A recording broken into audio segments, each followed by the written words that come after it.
Hello, my name is Kelsy. Today I'm going to summarize Chapter 6 from Oliva and Gordon Developing the Curriculum book. Synthesis of Chapter 6 Proliferation of Terms. Educators speak of outcomes, aims, ends, purposes, functions, goals, and objectives. Although these terms may be used synonymously in common language, it is helpful if distinctions are made in pedagogical languages. The terms outcome apply to terminal expectation. Generally, aims are made in pedagogical language. The term outcomes apply to terminal expectation. Generally, aims are equated with ends, purposes, functions, and universal goals.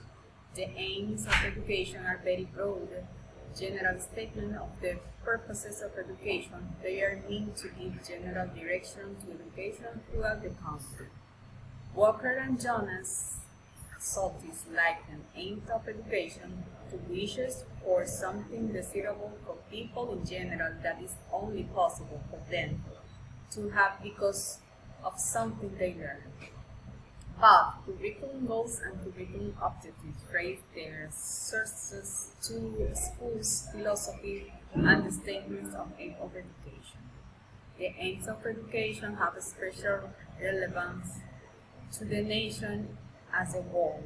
We will talk about aims of our educational system, society, and country. Global aims. The United Nations Educational, Scientific, and Cultural Organization, UNESCO, is the foremost exponent of attempts on worldwide scale to establish aims of education for humanity. Among the aims of education that UNESCO seeks to promote are these: foster international understanding among all peoples of the world, improving the standard of living of people in various countries, solving continued problems that plague humanity, such as war, disease, hunger, and violence. That statement of aims of education, goals, and objectives may originate from individuals rather than groups should not invalidate them. It might be said that while individuals propose, the group will dispose. Derivation of aims. The aims of education are derived from examining the needs of children and youth in our American society, from analyzing our culture, from studying the various needs of our society. Philosophies of education. We define philosophy as a way of education. Are positions taken that are based on a set of beliefs, a philosophy of education.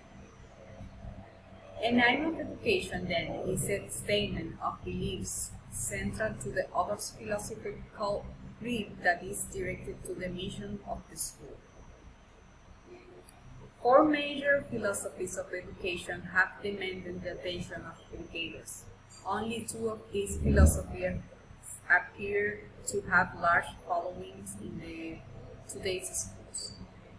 Although these philosophies are known by various names, and there are schools of philosophy within schools, we shall refer to these four as Reconstructionism, Progressivism, Essentialism, and Perennialism.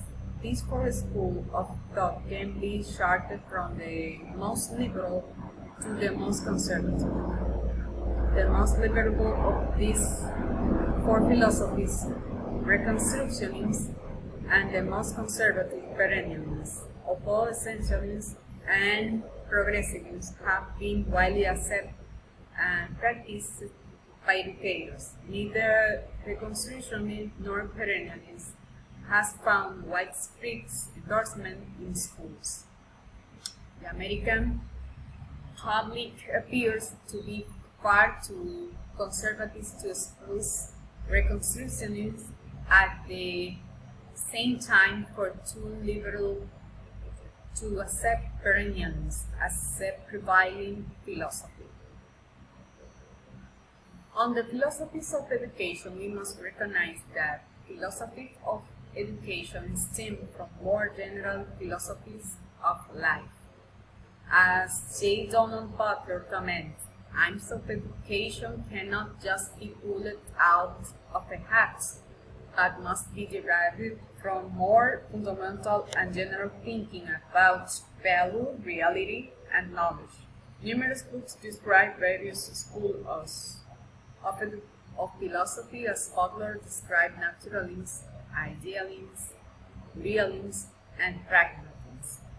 A school's philosophy should include the statements of belief about the purposes of educational society, the learner, and the learned role of the teacher. They speak about democracy, the individual, and the learning process. Formulating a philosophy.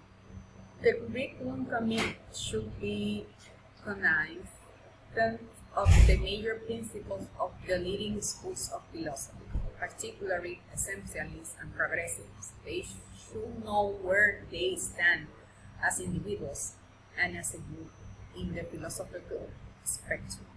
They may discover that they have adopted, as have perhaps a majority of educators, an eclectic approach to philosophy, choosing the best from several philosophies.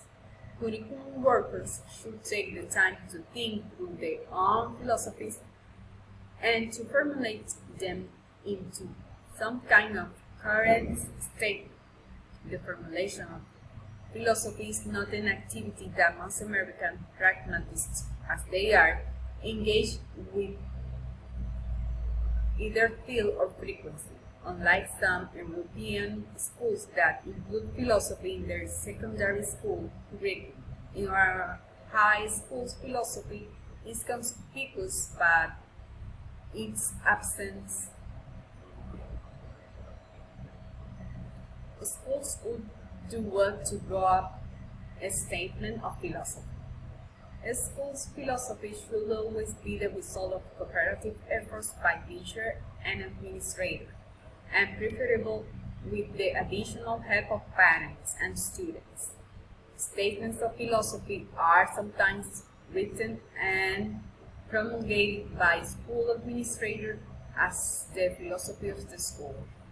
The writing of the school philosophy should be an effort to gain consensus among divergent thinkers and to find out what aims and values the group holds in common.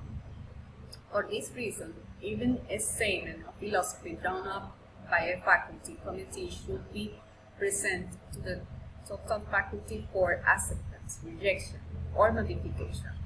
In a very real sense, the faculty's statement of philosophy becomes a manifesto, signifying this what we believe, or this is where we stand as of now. Examples of philosophy. In an example of an American and Dominican school's philosophy will notice references to democratic concepts, to respect for the individuals, and to necessity of providing programs to develop the pupil in all his or her capacities. Although some may fault the style of products of a given school philosophy, what we have to keep in mind in the purpose of the statement: to communicate to professionals and the public the beliefs held by the personnel of the school or a school system. A philosophy serves its purpose when significant beliefs are successfully communicated. Components of the SOSTES model for curriculum development calls for a statement of educational aims and philosophy. In respect to aims of education, curriculum workers should be aware that educational aims are derived from and are part of one's educational philosophy. Be cognizant of nation statements of aims of education made by prominent individuals and groups. Curriculum workers should be able to identify principal beliefs of the leading schools of educational philosophy, analyze statements of philosophy, and identify the school to which they belong, analyze and clarify their own educational philosophies. This is the summarized from chapter 6 and goodbye.